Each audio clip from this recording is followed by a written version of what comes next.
Bom dia, oitavo ano. Vamos para a nossa aula. Hoje a nossa aula é das 9h20 às 10h20. Eu vou estar explicando para vocês em alguns minutos o restante desse tempo até terminar a aula, até às 10h20. Vocês me entregarão as atividades, tá certo? O sangue. Então vamos parar um pouco, né, de falar em cálculos e vamos começar a falar sobre o nosso organismo. O sangue. O que é o sangue? Né? Então, nós estamos aqui no módulo 6, certo? O módulo 6, o sangue 6.1. Todos nós sabemos que é o sangue, um líquido avermelhado que tem e que corre por nossos vasos sanguíneos, tá certo? Eu já tive a oportunidade de falar sobre o sangue de uma forma mais superficial, de acordo com a idade de vocês, lá no 5º ano. Porém, agora nós vamos aprofundar mais um pouco sobre esse tecido. Então, primeira coisa, ele é um tecido conjuntivo. Lembrando que tecido conjuntivo é aquele tecido que preenche, não é como o tecido epitelial, certo? Então, as células não são justapostas, uma próxima à outra, são células que têm um espaçamento entre elas e que variam muito de função. Então, pega o marca-texto de vocês e marquem aí. É um tecido conjuntivo líquido que circula pelos vasos sanguíneos dos animais vertebrados. É um dos 3 componentes do sistema cardiovascular. Por quê? Nós temos no sistema cardiovascular as veias, as artérias, os capilares, o coração, o sangue. O sangue, ele é estudado separadamente. Ele tem várias particularidades. Então, nós estudamos o tecido sanguíneo, o sangue, e depois nós estudamos o sistema cardiovascular, os órgãos, tá? Bom, os outros 2, no caso do sistema cardiovascular, é o coração e os vasos sanguíneos. Então, nós vamos estudar, como eu já disse, o sistema sanguíneo, o sangue primeiro. Há várias imagens capazes de expressar como o nosso sangue é. Então, nós temos essa imagem de como o sangue é, não somente aqui em livros, mas você já deve ter se machucado e percebido, o nosso sangue tem uma cor avermelhada. Muitos alunos me perguntam, Rosiele, barata tem sangue? Caranguejo tem sangue? E assim por diante? Então, eu esclareço vocês o seguinte.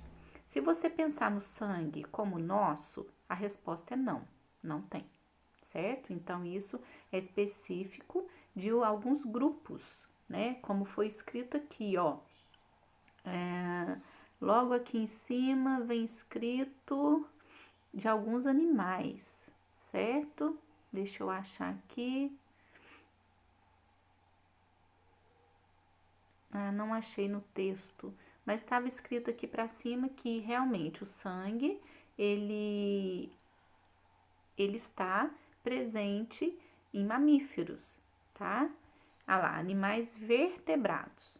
A barata e o caranguejo, assim por diante, são invertebrados. Porém, esses invertebrados têm algo similar, né? Um líquido circulante que faz essa função de transportar oxigênio e nutrientes pelo corpo do ser vivo, tá?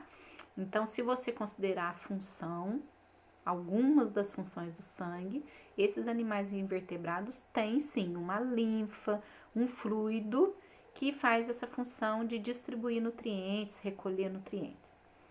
Nos vertebrados nós chamamos de sangue, tá? Sobre esse tecido, procure responder. Quais são as características atribuídas a ele? Você saberia dizer quais são as funções? Aqui, na letra, da letra A até a letra D, eu quero fazer passei rápido para vocês não verem a resposta. Eu quero fazer aqui uma observação de que vocês lembram sobre o sangue, tá? Então, pode ser que até depois das explicações vocês percebam que as respostas sejam incompletas ou incorretas, mas é uma análise do que vocês sabem, ok? Façam aí para mim. Depois, ao final da aula, vocês vão fotografar tudo aquilo que vocês fizeram, tá? Então, vamos lá. Função e componentes do sangue. Primeira coisa, o sangue é responsável principalmente por 3 funções. Primeiro, o sangue transporta o quê? Transporta oxigênio, transporta nutrientes, transporta gás carbônico, transporta resíduos que o corpo precisa eliminar. O sangue também serve como defesa. É no sangue que tem as células de defesa, os glóbulos brancos, macrófilos, neutrófilos e assim por diante. Quem nos defende contra o vírus? Quem nos defende contra bactérias? Essas células de defesa que fazem nós termos a imunidade estão no sangue, principalmente. Homeotermia, ou seja, o sangue, pela velocidade constante que ele passa por todos os órgãos, ele ajuda que o nosso corpo tenha uma temperatura constante, tá? Lógico que o coração faz parte disso, ele bombeia para manter essa movimentação, para manter a energia ali, não somente o coração, mas aí o conjunto de todos os sistemas trabalhando, mas então o sangue consegue fazer com que o corpo mantenha uma temperatura constante. Então, transporte de várias substâncias, hormônios, nutrientes, enzimas e aquilo que precisa ser eliminado, defesa para nos proteger de micro-organismos patogênicos e homeotermia, que ajuda a manter a temperatura, tá certo? Isso tudo tem a ver, depois nós vamos ver com a divisão do coração. Tem aqueles animais que são pecilotérmicos e tem os animais homeotérmicos. Os pecilotérmicos não têm uma temperatura constante, os homeotérmicos têm. Isso tem tudo a ver com a divisão do coração. O ano passado, no 7º ano, nós vimos que dentre os vertebrados existe aqueles que têm 2 cavidades no coração, aqueles com 3, aqueles com 4 e aqueles com 4 totalmente separados, tá? Isso tem a ver com a homeotermia também. O sangue, ele é constituído da seguinte maneira. Então, nós temos lá 45% do seu volume são células, fragmentos de células, tá? E o que nós chamamos de elementos figurados. São, no caso, os eritrócitos, que é o nome dado a uma célula, os leucócitos e as plaquetas. Os eritrócitos, leucócitos, plaquetas são chamados de elementos figurados, tá? Então, 45% do sangue é formado pelos elementos figurados. 55% corresponde ao plasma, ou seja, o que é o plasma? É o líquido que contém substâncias dissolvidas, na qual as células ficam ali livres, tá? Por esse desenho, nós esclarecemos melhor essa divisão. Então, partes do sangue. Como se sabe essas partes do sangue? Coloca-se o tubo de ensaio com uma quantidade de sangue em uma centrífuga e os elementos com mais densidade vão para o fundo, menos densidade no meio e vai acontecendo uma separação no tubo de ensaio e dá para separar em laboratório a porcentagem de cada elemento, tá? Então, nós temos lá os leucócitos, glóbulos brancos, que é responsável pela defesa, que está aqui no desenho. Depois, nós temos as hemácias, que são os glóbulos vermelhos, transportam oxigênio, as plaquetas, que agem na coagulação. Então, nós temos que 55% do volume total é plasma, 45% do volume total são os elementos figurados.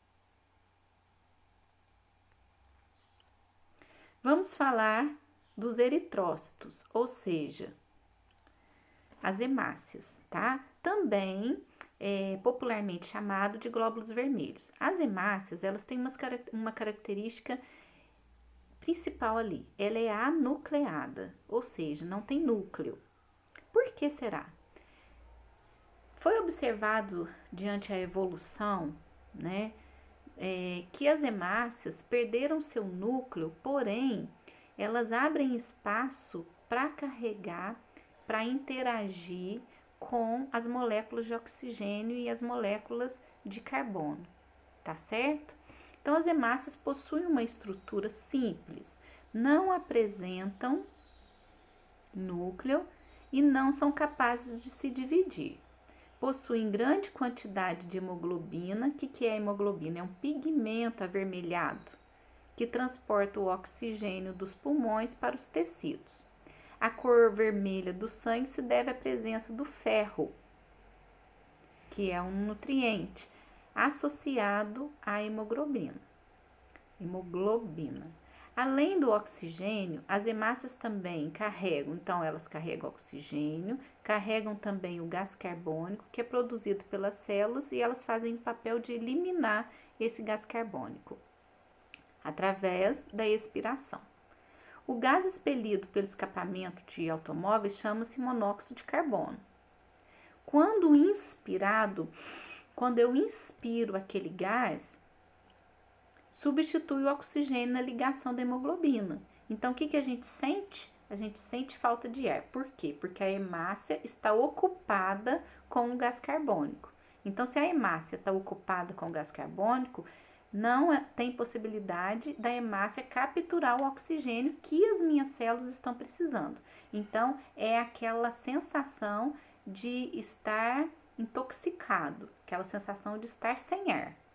Nessas condições, o sangue não transporta oxigênio aos tecidos, o que pode provocar asfixia. Então, a sensação de asfixia, né, é provocada justamente porque você está inspirando, porém, essa inspiração está levando gás carbônico e não oxigênio. E esse gás carbônico ocupou ali nas hemácias o local onde deveria ser preenchido por oxigênio, certo?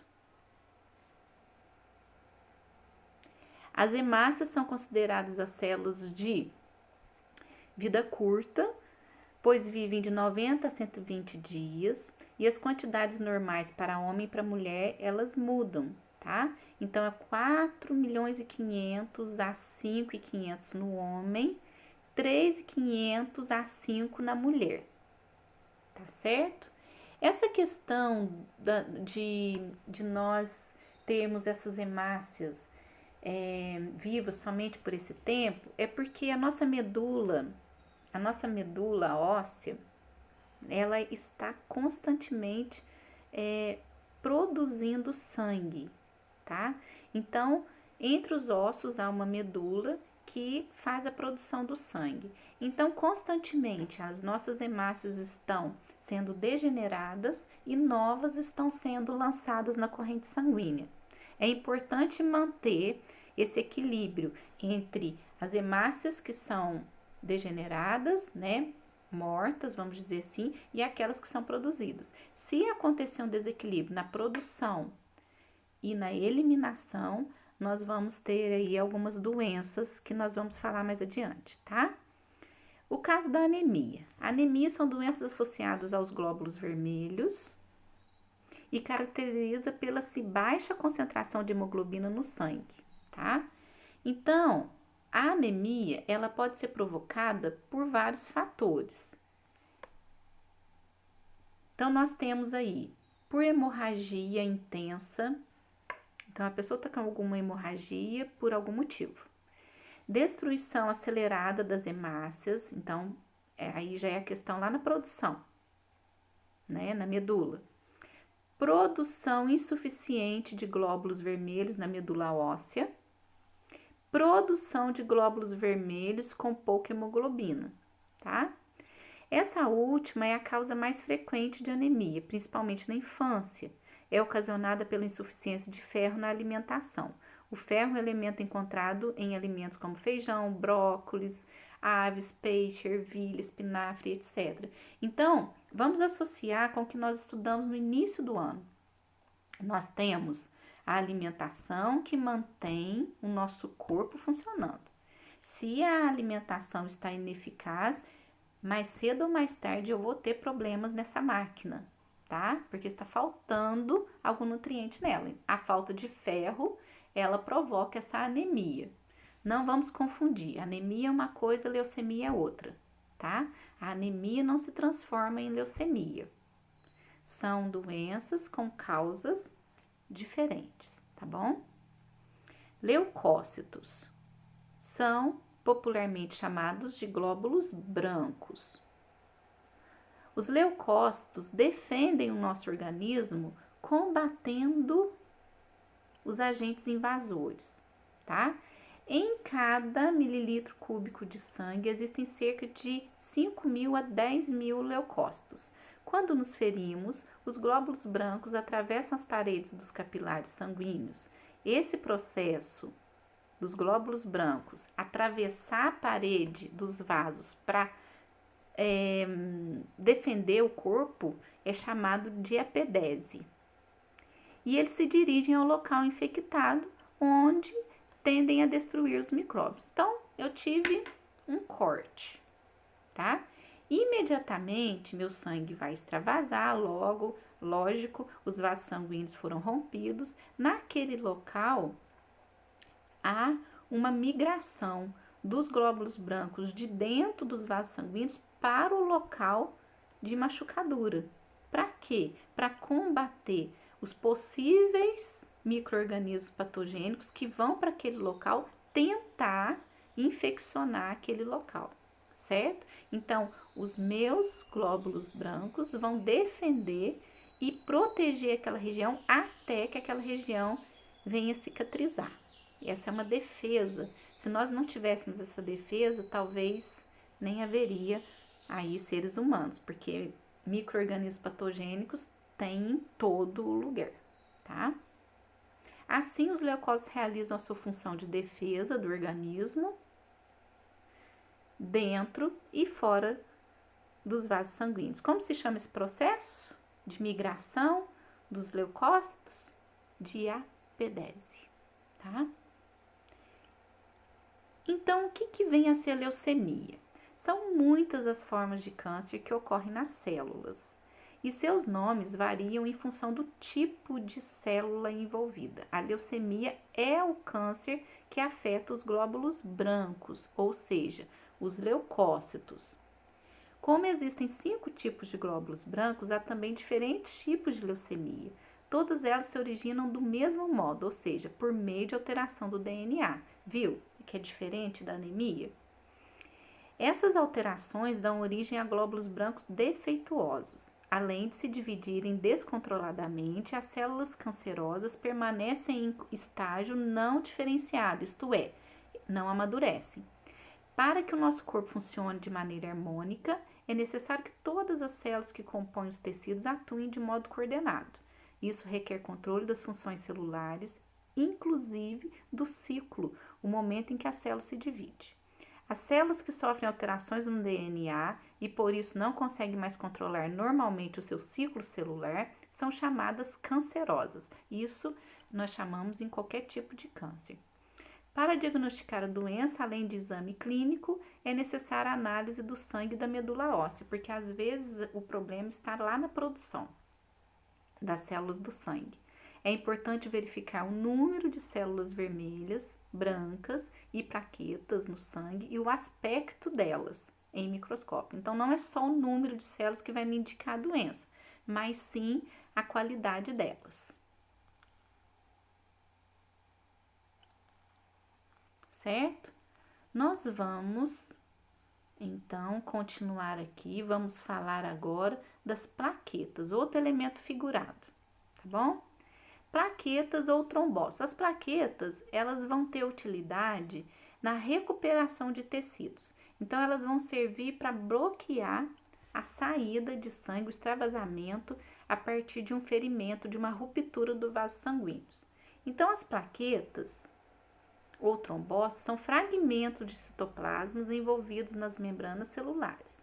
Resultam da fragmentação de grandes células localizadas na medula óssea. Qual a função das plaquetas? Elas têm importância na coagulação sanguínea e a quantidade delas tem que ser de 150 mil a 400 mil. As pessoas que adquirem dengue têm uma queda de plaquetas e isso é perigoso por conta de hemorragias que podem ser provocadas, porque as plaquetas estancam a hemorragia, né? A coagulação sanguínea é um processo que ocorre o rompimento, após o rompimento de um vaso sanguíneo, depois de um machucado, seguido da contração dele, o que diminui o fluxo de sangue no local da ferida. O coágulo que se forma na região interrompe a hemorragia. Numa próxima aula eu vou passar um pequeno vídeo, ou talvez até hoje para vocês, que mostra o processo de coagulação sanguínea. O que as plaquetas vêm e fazem no momento em que há o rompimento do vaso sanguíneo. A formação do coágulo é um fenômeno complexo, tá? Porém, fácil de entender, do qual participam muitas substâncias produzidas pelo fígado e pelas plaquetas. Existe uma proteína que se chama fibrinogênio, que após uma sequência de reações se transforma em fibrina, que aprisiona as hemácias. Ou seja, as hemácias estão todas ali saindo do vaso sanguíneo, saindo daquela hemorragia. O coágulo é formado a partir das plaquetas, porque produz, tá, certo tipo de proteína que vai pegar as hemácias tudo de volta e segurá-las no local, tá? Falando a um grosso modo, de uma maneira didática para vocês entenderem, tá? Mas eu vou explicar isso melhor, como que acontece essa coagulação. O plasma. O que é o plasma? É o componente líquido do sangue onde as células estão imergidas. O plasma tem cor amarelada e representa 55% do volume total. A maior parte do sangue é composta de água. Então, tudo isso aí está dentro de um líquido. Por isso, é importante nos mantermos sempre hidratados, ingerindo bastante líquido. Nos 7% restantes, encontramos oxigênio, glicose, proteínas, hormônios, vitaminas, e aí tudo que o sangue derrama, né? Tudo que o sangue tem, não derrama, tem, perdão pela palavra derrama. Nós temos aqui uma imagem mostrando aqui as hemácias, essas que estão aqui de vermelho, tá? Anemia falciforme é uma anemia em que demonstra que a hemácia, ela tem uma forma de foice. Não é esse caso não, tá?